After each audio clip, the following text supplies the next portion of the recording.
Hey folks, welcome back to another episode of Brick by Brick Stories of Homes, where we talk about real homes and real stories. Kind of like peel the curtain a little bit and talk about what's happening, what we do on a day to day. But hey, I hope you've been enjoying our content so far. So, my goal today is to kind of like tie up the last two episodes that we had and also kind of like talk about the current market, tips and tricks or advice on how to navigate the shifting market.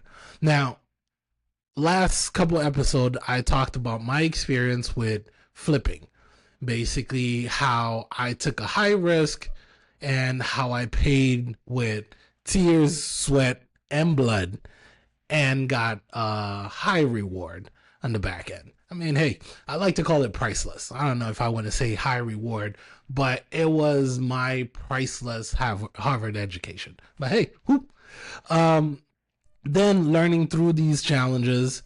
And then last episode, we had our guest, Jose Perez, where he talked about his experience, how he was able to build his success, his wealth, I would say, through real estate. So when we listen to these last two episodes, kind of like, yes, it took time. Yes, the market is not the same as what it was, but what about today? Kind of like, how do you position yourself so that you can take advantage of opportunities that are presented to you? And, whether you're a buyer, a seller, or even an investor, how do you navigate this market? Are there still good deals or deals to be found out there? Now, short answer, in my opinion, yes. There are still plenty of deals, plenty of opportunities to be made. Now, even if we're looking at the market as a whole, I believe it's still a seller's market. Sellers still have a little bit of an advantage when they list over the buyers. But we do see a slow shift towards a more balanced market. Now, what does it mean to be balanced? It's kind of like where both the seller both the seller and the buyer do have some leverage to positions themselves and find or negotiate better terms and prices where both parties or all the parties involved end up getting what they're looking for. Now, we do see a little bit of an increase in the inventory. We also see a little bit of an increase in terms of days on market. We're looking at on average about 25 days, but overall, if we're talking about the entire market, it's somewhere between 23 to 27 days on market. Now, prices are holding steady. I have a lot of people asking me, "Hey, Edmy, do you think the market is gonna crash? Do you think prices are gonna go down?" Or I have a lot of people that I talk to that will say, "Well, I'm waiting for prices to drop so that I can find that great deal." I'm looking at it a little bit differently because I don't see indicators where price are going to shoot down. As a matter of fact, even though days on market are becoming more and that we're seeing more price changes than I would say last year around the same time, prices are holding steady. Um, you know, Properties are still being sold at about 98% to their list price. So probably a 2% change in pricing. So there's not that drastic crash or change. And inventory, although increasing, it's still below what the demand is. Now, we do hear about potential cuts in the rates, and we do see rates kind of like slowing down a little bit, going down a little bit, sorry. Um, but nonetheless, what that means is that there's room for a lot more buyers to get on the market. And, potential rate drops mean that more potential buyers can now get pre-approved or can now enter the market and afford to buy a property. So, definitely biggest challenge is affordability. Whether you're a buyer, can you afford the current price? Can you afford the monthly payment? Because hey, let's be real, a lot of the buyers, what they're shopping is the monthly payment. I mean, yeah, they're looking for a house that fits their needs, but also a monthly payment that they can carry through the years to come. Hey, after all, it's a long-term commitment. Now, being able to find the right financing vehicle or financing product that can help you is something that um, we can dive a little bit more. I think when Darwin is here, so that we can talk about different strategies on how you can position yourself so that you can overcome the financing hurdles and be able to afford the property that you're looking for or afford something in this current market. One other thing that I've been asked over the last couple of weeks quite a bit is, hey, are you seeing a lot of bidding wars? Now, if we're thinking about, I want to say 3 years ago or so, or kind of like shortly post pandemic, you had a lot of bidding wars, and when I say bidding wars, I say crazy bidding wars. Like a property was listed today, let's say on Friday, or let's say on Wednesday today, then you have your open house over the weekend, then by Monday. Now, in some small occasions before the weekend, you would have tons of offers already in. And a lot of people were making offers sight unseen. Basically, a property gets listed today. All right, let's just submit an offer. Has the number of bedrooms we want, we have the number of bathrooms we want, square footage we want. We don't need to see it. We're going to put an offer. Now, a lot of people were putting offers that way to be able to get their foot in the door or be able to even see the property. Now, which I think was crazy. And you also have a lot of properties selling for hundreds of, in some cases, hundreds of $1,000s more than what it was listed. Now, storytelling time. I believe it was back in 2021. There I was working with these clients, and they were focused in the area of Randolph, Mass. That they wanted to buy a single family. Now we looked at multiple properties. We put offers right, left, good offers in my opinion too. Um, but we found this quaint or nice property that seemed to be a steal. Now, so we looked at it. Property was just renovated. I would say 90% brand new. Um, so my client looked at it, fits what they were looking for. So we opted to submit an offer. So I run comps, I'm looking at it, and one thing that jumped at me is based on the comparables that I was looking at, I noticed that the property could basically be valued at almost $70,000 more than what it was listed. So make the recommendation to my client, hey, we should basically go right at the market value, or slightly above market value, because I believe that we would have a lot of competition. Now, things said, and as we say in French, chose dit, chose fait. So we submit the offer, and I get a message back from the agent that they received 50 offers on the property, and the property ended up selling for about almost $110,000 over listed price.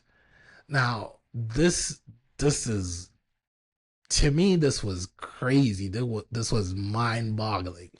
Like, I couldn't find any comps to support the high value, but hey, this is kind of like what the market was dictating at the time, where a property would be listed for X, but a buyer would be willing to pay Y for that property and go far, in some cases, far beyond what the data that we had available suggests that the property would be worth. So hey, but hey, buyers will offer what they want for a property or what they believe a property is worth, and basically our goal is to guide them and make suggestion on how they can best achieve their goal, which is home buying. Now we're talking about affordability. We're talking about bidding wars. We're talking about the market shifting more towards a balance. So it means that a lot of the buyers in the current market are having to go through almost what was happening a few years ago, where they have to, it takes a little bit longer to find a property that they're looking for. Now, biggest difference is that instead of facing bidding wars, they're facing affordability challenge. And what I mean by affordability challenge is finding the property that they're looking for at the price that they're looking for, and also being able to find the right financing vehicle with the terms or kind of like buying power that they're looking for. So, a lot going on, a lot changing. But hey, one glimmer of hope is that rates are coming down a little bit, which means a little bit more buying power for buyers. So I think buyers shouldn't be too discouraged to venture in this current market. And if I am to even kind of like look at a recent experience with a client of mine, they've been looking for quite a while. And, to kind of like tie in what we're talking about, like finding the right financing and finding the property that you're looking for and finding the price that you're looking for. Um, I think this client went through all these phases because our search started really good, where we ended up identifying, they got pre-approved for a good amount. We identified a property that met what they were looking for and then some. Now we start negotiation, submit offer gets accepted, which is great.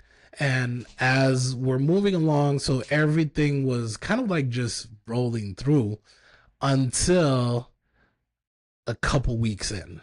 No, 3 weeks in, where there was a big change in one of the borrowers' employment, because when they went to do further verification, which is part of the process, we ended up noticing that the letter or the statement from the employer on how many hours that borrower worked was actually less than what they actually work. So to kind of like put it clearer, as when initially pre-approved, they received a letter from, or the lender received a letter from the employer for employment verification stating that the borrower worked 40 hours a week, blah, blah, blah, and that they're still employed and that they make X amount. So, which is usually enough because it's coming from the employer. But when they actually went and look at the pay stubs and kind of like trace back everything, the income didn't kind of like fully add up, because at 40 hours and at that part of the year, even with overtime, you should have a certain amount of income that you've earned up to that point. And it wasn't adding up at that part. So, which created some financing challenge, but only to find out at some point during the process that yes, the borrower was a full time employee, but the employer looked at full time differently, as in some fields they do. If you work 36 hours or so, you're a full time.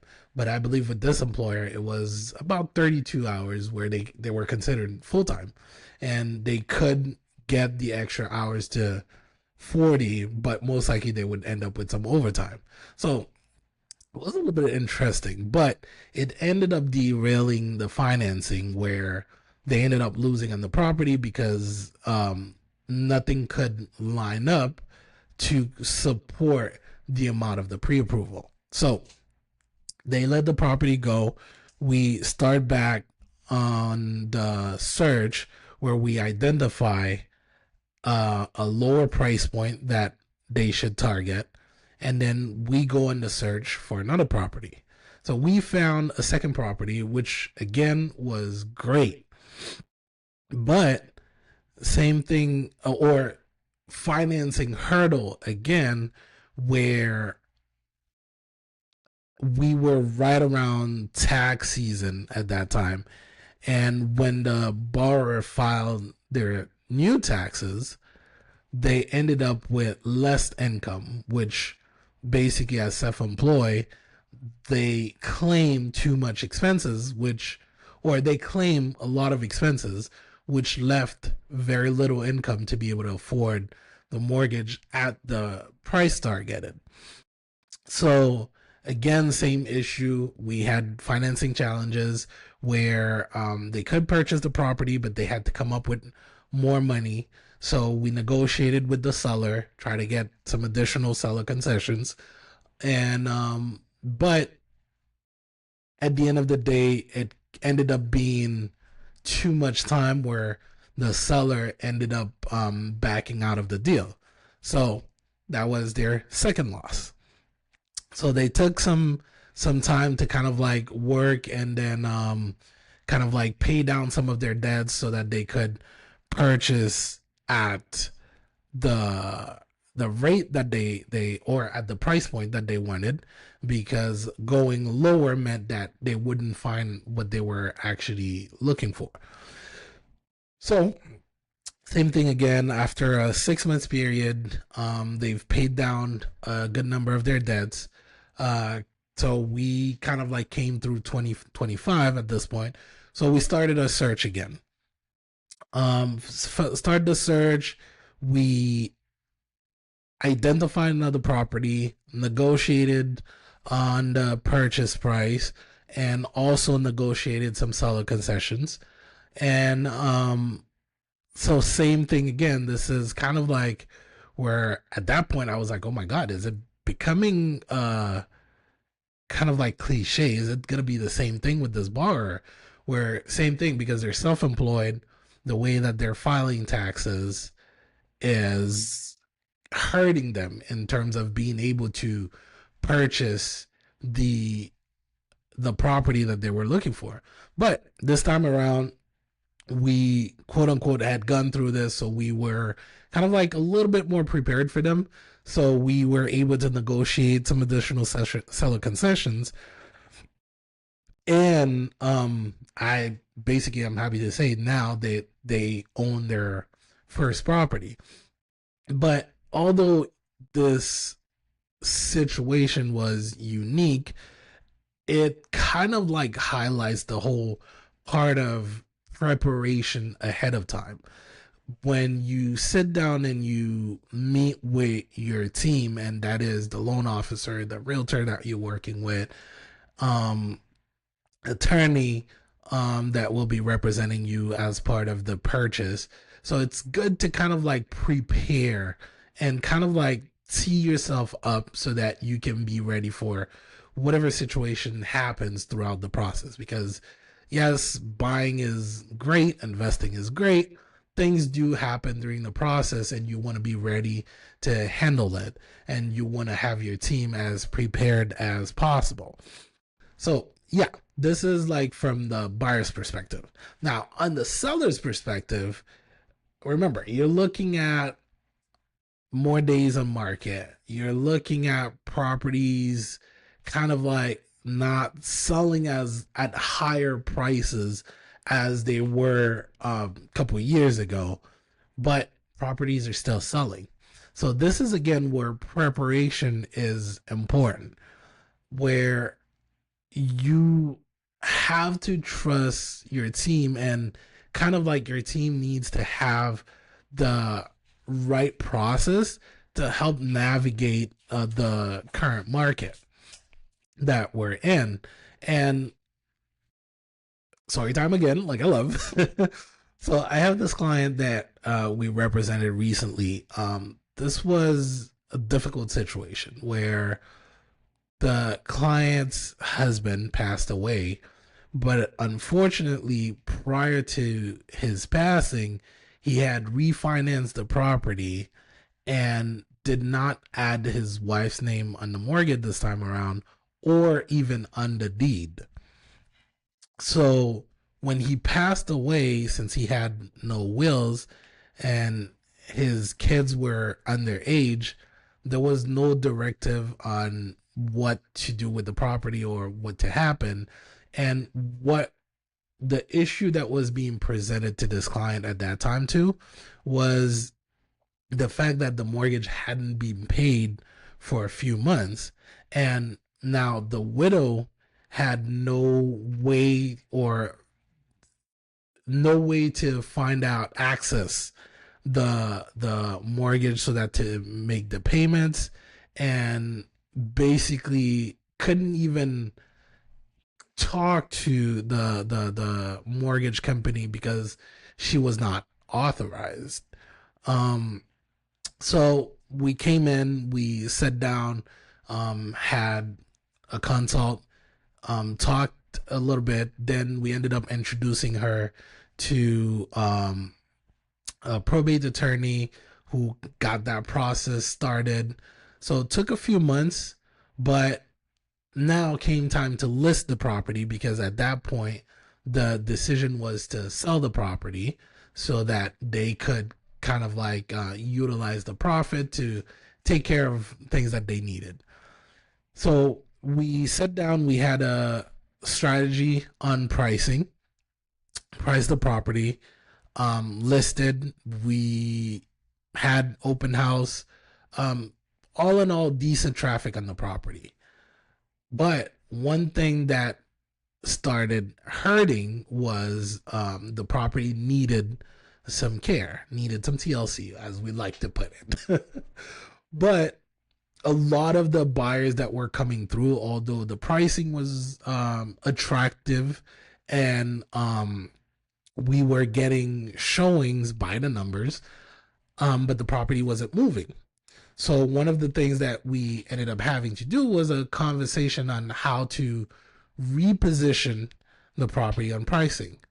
So I had that conversation, reposition. We lowered the price by 10,000, and then we basically boosted our marketing efforts again. And surprisingly, that 10,000 was enough to make the buyers move into the direction of the sellers. Long story short, we ended up with 3 offers in hand that we presented to the client. We sat down, we reviewed and everything. Then, interestingly enough, although we had reduced the price, we ended up with a sales price that was slightly at what we originally were listed at, slightly above that. Although they had to do some concessions, but pretty much that simple adjustment, I want to say, netted them more than it would have if we had kept it just sitting. Because remember, one of the issues that they were dealing with was the fact that the mortgage was unpaid. They didn't have, they were in a tough situation, couldn't kind of like make the payments and everything. So, all in all, if there is a strategy, if you have that conversation, even though the market is different and days of market are a little bit longer, sometimes some repositioning do help in getting things to move along. So, all in all, I think it's more of a patience game, if I can call it like that, for buyers and sellers, where basically buyers I think shouldn't sit on the sideline waiting for the perfect conditions for them to buy, but basically should get pre-approved, know what their budget is, talk to professionals, and get themselves ready so that when an opportunity present, they can take advantage of it. And also sellers kind of like being realistic and being kind of like ready to have those tough conversations about potentially repositioning or um, repricing properties, because sometimes it may actually work better than it looks or it sounds. Hey, who doesn't want to make more money rather than less? And I also think there's room for investors also in this current market, because despite prices being where they are, there are still some opportunities that are on the market. And kind of like, as long as investors have their team ready and prepared to handle this, the changes, so as soon as an opportunity presents itself, they can also take advantage of it. Now, don't be afraid. The market is changing, which is a good thing, I think. It's kind of like breathing a little bit of a new life into the market. It looks different, but it still works the same way. There's still plenty of opportunities. Sellers can still make get what they're looking for on their property. So, hey, thank you again for tuning in for another episode of Break by Break Stories of Home. Remember to follow us on Instagram, Twitter, YouTube, Apple Podcasts, and Spotify. We're almost everywhere. Just joking. But hey, make sure if you want to share your story, DM us, and maybe, hey, who knows? We'll read your story in the air. All right. Ciao.